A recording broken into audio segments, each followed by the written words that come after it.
I didn't plan it this way. It just kind of happened. Sometimes the best memories you'll make are the ones you just stumble upon. That's what happened when I mustered the courage to tackle a tough, loose gravel road to get to one of the most awe-inspiring places I've ever been. I did it with someone I bumped into when I was gassing up and gathering supplies. There was no part of me that thought I'd actually go through with it. I think it was all theater for my own sake. Until I met Michael, a guy roughly my age who rolled into Field Station on a BMW GS in the middle of nowhere, Oregon, to do the same thing I was going to do, and with the same fears and apprehensions. We decided to team up and ride the road together. We ended up camping together, seeing the most incredible sky, and perhaps creating a friendship. To say adventure riding is worth it is an understatement.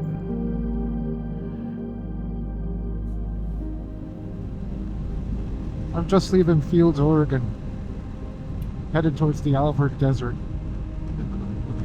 Yesterday I tried going down this route. Eventually this turns into loose gravel.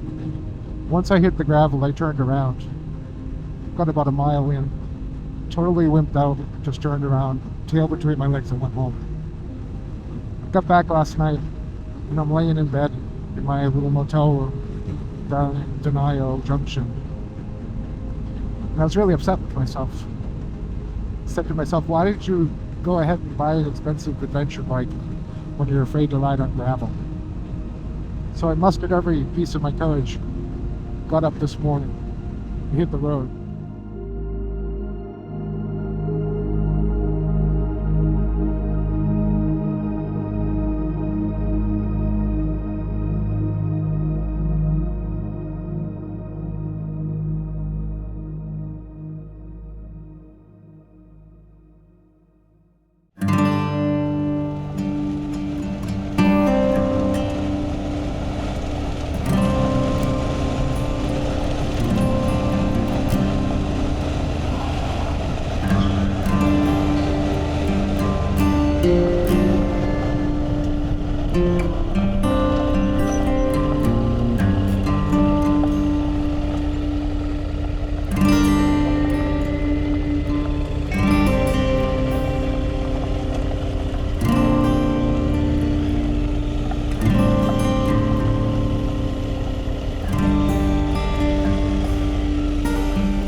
Oh my god.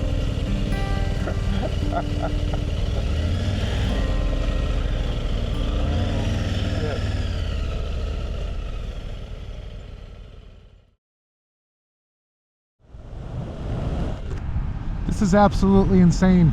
I'm in the Alvord Desert in southeastern Oregon. It's a 12 by 7 mile old lake bed, and it's like riding a boat.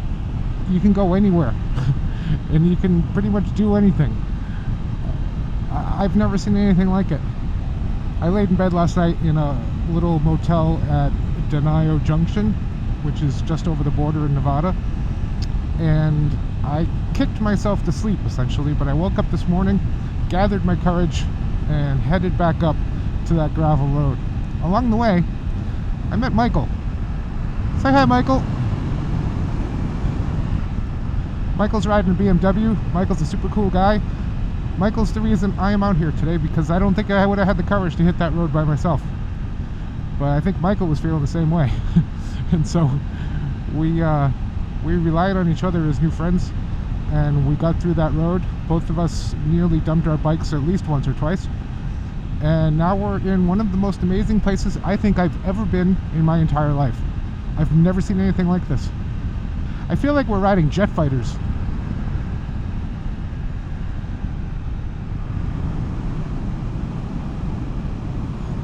It's just the most amazing, free-feeling weirdness that I think I've ever experienced. You know, I've made my fair share of videos where I've encouraged people to sort of confront their fears and do it anyway. And yesterday, when I went up a mile on that gravel road and ended up turning back, I felt like a complete goddamn hypocrite. I was so absolutely 100% disappointed in myself, I can't even tell you. I got back and I said to myself, what the hell did you spend all this money on an adventure bike for if you're not going to even ride it on gravel friggin' roads? What kind of a wuss are you? And I realized, you know what? That day, yesterday, when I rode up that gravel road, I wasn't feeling it. I wasn't feeling like I was at my best. I wasn't feeling confident, and I made the right decision. I turned back. That was the right decision at the time, and I regret beating myself up over it. This is wild. Part of me wants to just absolutely send it. Another part of me says you have no idea what's going to happen if you get above, say, 55, 60 miles an hour on this shit. It's all fine and good riding at this speed, but I don't know. On the other hand, people have set land speed records out here. One of them died in the process, but I'm not riding a rocket-fueled bike.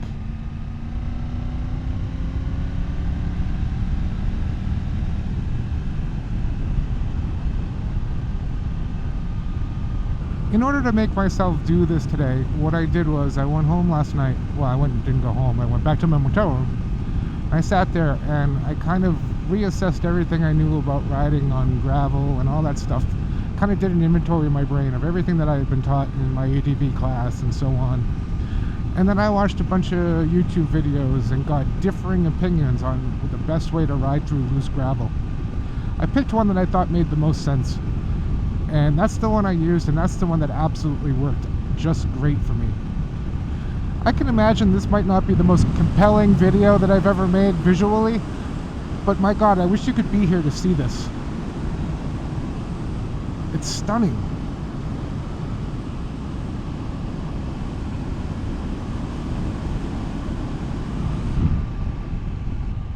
This stop here in the Alvord Desert is part of a 2,000-mile trip I've been on since last Thursday. Today is, I think, Tuesday.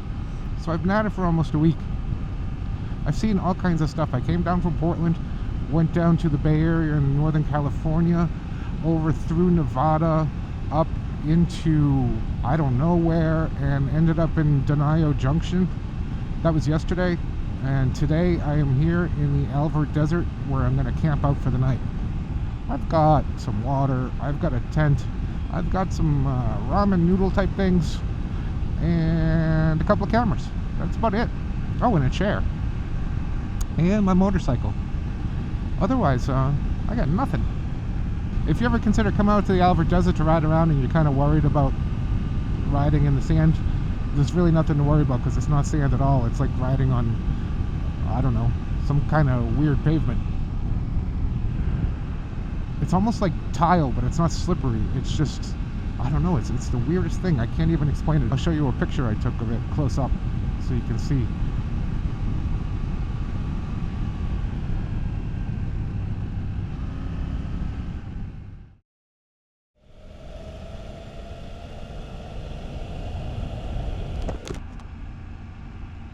You know, it's funny, I came out here without some of the little staples that I like to have with me when I go camping. My non-alcoholic beer, some meat or something, you know, good to eat, or a pizza or something like that. Basically the little creature comforts. This is the first time in a very long time that I remember kind of coming out, not necessarily unprepared, but not with the little luxuries that I sometimes take. I'm kind of looking forward to it. I'm so super happy that I met this guy who, first of all, isn't an axe murderer, which is great, but it was a lot like me. Just kind of hit the road, wasn't exactly sure where it was going, wanted to go to the desert, wasn't really sure about it, made it here, and I think when we both turned the corner on that gravel road and saw the desert, both of our jaws kind of dropped. I got to be honest and say I was really looking forward to being out here alone tonight, but now that Michael's here, it's a totally different vibe, and I'm here for it. I'm pretty excited to have someone to talk to have someone to share this with, even though I don't know this guy at all. It's one of those things where you just kind of know that after experiencing something like this with a complete stranger, that we'll probably be in contact with each other for the rest of our lives, or at least, the next few months. I'm not saying that this is some sort of spiritual experience or anything like that, but there's something about it. There's something about overcoming the fear to get here in the first place, and then getting here and seeing this and just being completely astonished, and then knowing that you're going to be spending the night out here, basically relying on your own whatever to get through, because I have no idea what's going to happen tonight. I have no idea if it's going to be 20 degrees, although I know it's probably going to be in the 40s. I have no idea if it's going to be super windy. I have a pretty good idea that it's not going to rain, because I've checked the forecast 1,000 times for that, and even asked, because one thing you don't want is to be stuck out here in the rain. That would be a very, very bad thing. So in the end, my point is, even though I was really looking forward to being out here all by myself tonight, I am super, super happy to have a new friend to share this with. And I guess the lesson to myself is that I need to not be so selfish about my alone time, because if you can sort of just give in to the idea of not having everything exactly the way you want it, you might be up for the time of your life. This is insane. I can't stop thinking about how just unbelievably amazing this is. It's amazing to be out in the middle of this, being able to ride as fast as you want in any direction that you want, stop wherever you want. And be surrounded by this unbelievable beauty. Today is one of those days where I just feel like I'm one of the luckiest people that's ever walked the earth.